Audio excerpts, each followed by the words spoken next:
Hello guys, आज हम हिंदी का फर्स्ट लेक्चर करने जा रहे हैं। तो इस फर्स्ट लेक्चर में आज मैं आपको बताऊंगी कि जो सीटेट या फिर यूपीटेट में गद्यांश आते हैं, मतलब पैसेज आते हैं, तो उनको कैसे सॉल्व करते हैं। उन आप मतलब सही अप्रोच क्या होनी चाहिए कि आप उनके सारे क्वेश्चनों को सही से अटैम्प्ट कर सकें और सारे क्वेश्चन सही हों। तो चलिए देखते हैं, ठीक है।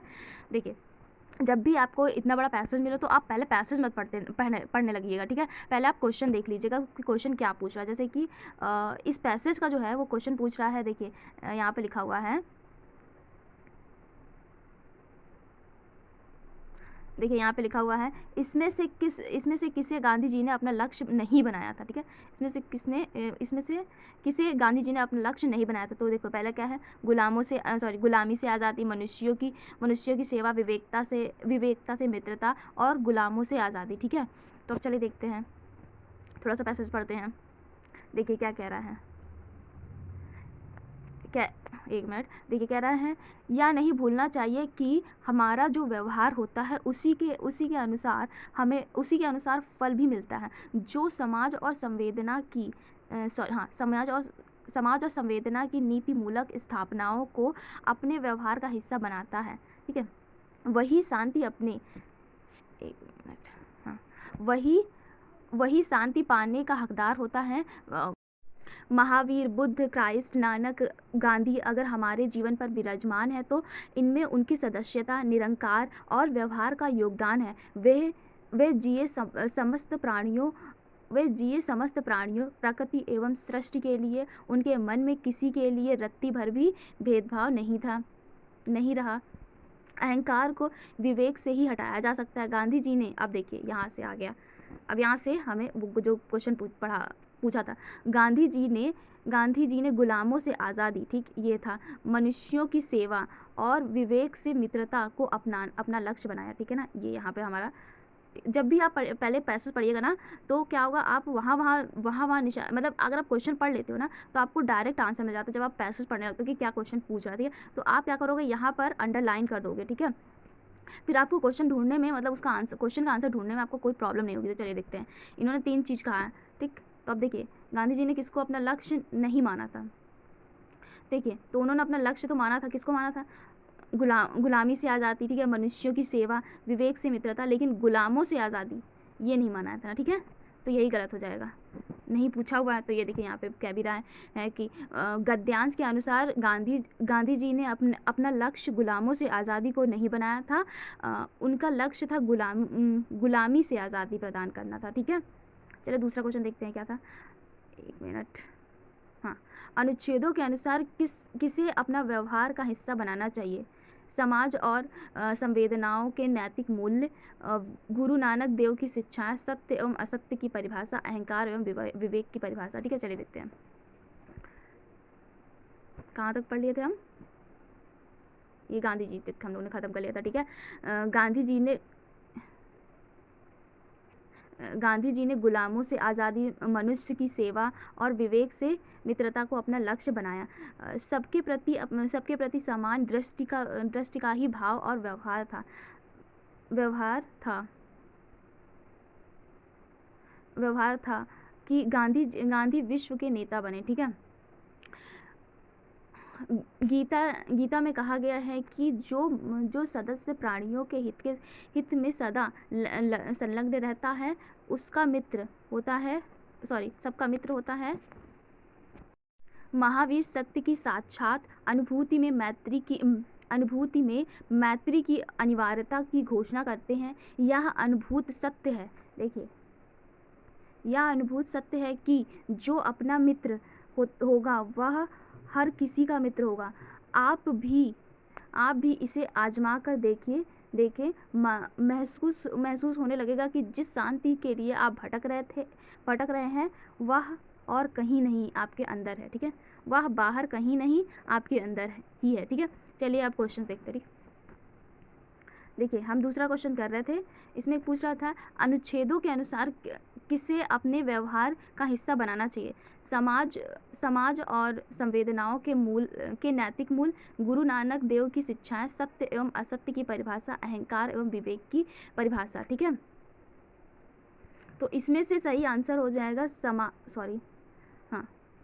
समाज और संवेदनाओं के मूल, नैतिक मूल्य, देखिए यहाँ पर बोल भी रहा है सही से, एकदम क्लियर बोल रहा है यहाँ पे। एक मिनट,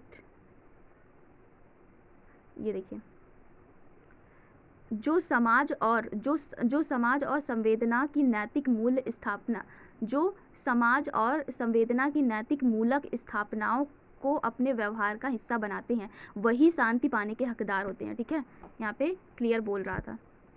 देखिए अभी इसका एक्सप्लेनेशन भी यही कह रहा है, समाज और संवेदनाओं के नैतिक मूल्य को उनका व्यवहार का हिस्सा बनाना चाहिए, उनका व्यवहार का हिस्सा बनाना चाहिए। ठीक है, अब तीसरे नंबर का क्वेश्चन क्या कह रहा है, गांधी जी विश्व नेता बने क्योंकि क्या है, उन्होंने सत्याग्रह किया, वे स्वतंत्रता आंदोलन के नेता थे, वे अनुशासन प्रिय थे कि, अब देखिए यहाँ पे देखिए क्या कह रहा है, चौथा क्या है, सभी के प्रति उनकी समान दृष्टि व व्यवहार था। तो यही सही हो जाएगा। ठीक है, इट्स डी। ठीक, ठीक, देखिए क्या कह रहा है एक्सप्लेनेशन में, गांधी जी विश्व नेता बने क्योंकि सभी के प्रति उनका समान दृष्टि का व्यवहार था। ठीक है, अब देखिए क्या कह रहा क्वेश्चन, महावीर, बुद्ध, क्राइस्ट, नानक व गांधी जी ने क्या, एक मिनट, गांधी जी में क्या समानता है, तो क्या था, सभी, एक मिनट, सभी धर्म गुरु हैं, सभी सन्यासी हैं, सभी भारत में जन्मे हैं, ये सब तो ठीक है, लेकिन क्या था सबसे इम्पोर्टेंट पॉइंट, सभी ने मानव कल्याण किया, ये सही हो जाएगा। ठीक है, देखिए महावीर, बुद्ध, क्राइस्ट, नानक व गांधी जी ने मानव कल्याण किया, यही समानता थी। ठीक है, देखिए अब देखिए इसमें क्या कह रहा है, कौन सा शब्द भिन्न है, तो यहाँ पे मित्रता हो गया, मनुष्यता हो गया और वीरता हो गया। तो देखिए मनुष्यता, वीरता, मित्रता, ये तीनों एक जैसे हैं। ठीक है ना, लेकिन जो मित्र है वो अलग है। तो यहाँ पर भिन्न पूछ रहा है, तो हम यहाँ पर भिन्न होगा, तो फिर यहाँ पे हम भिन्न का मित्र लगा देंगे। तो यहाँ पे सबसे अलग शब्द मित्र ही लग रहा है। ठीक है, ये देखिए मित्र जातिवाचक संज्ञा है, इसलिए ये शब्द भिन्न है। मित्रता, वीरता, मनुष्यता भाववाचक संज्ञा है। ठीक है,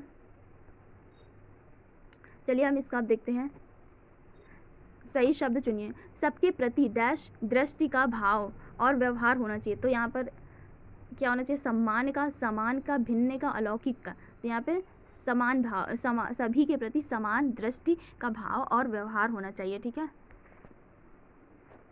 चलिए देखते हैं, ये देखिए सभी के प्रति समान दृष्टि का भाव होना चाहिए। एक मिनट, अब देखिए इसमें क्या है, इसमें क्वेश्चन पूछ रहा है,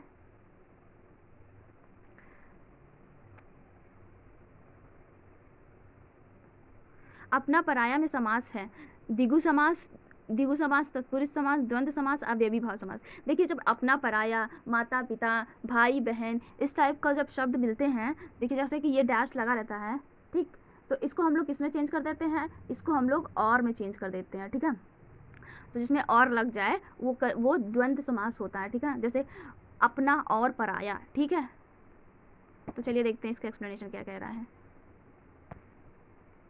देखिए अपना पराया में द्वंद्व समास है। द्वंद्व समास जिस समास में पूर्व पद और उत्तर पद दोनों ही प्रधान होते हैं, अर्थात अर्थ की दृष्टि से दोनों का स्वतंत्र अस्तित्व हो और उनके मध्य ये देखिए संयोजन शब्द का लोप हो, तो द्वंद्व समास कहलाता है। जैसे माता पिता, माता और पिता, राम कृष्ण, राम और कृष्ण, भाई बहन, भाई और बहन। ठीक है, तो इस तरह होता है। मैं आपका समास भी कराऊंगी, लेकिन इतना इंपॉर्टेंट नहीं है सीटेट में। हाँ, थोड़ा बहुत उसमें आता है यूपीटेट में, लेकिन इसका हम लोग अलग से लेक्चर ले लेंगे। ठीक है, देखिए अब ये क्वेश्चन क्या कह रहा है, हमें किसके अनुसार फल मिलता है। तो पहली लाइन थी, हमें अपने व्यवहार के अनुसार फल मिलता है। ठीक है,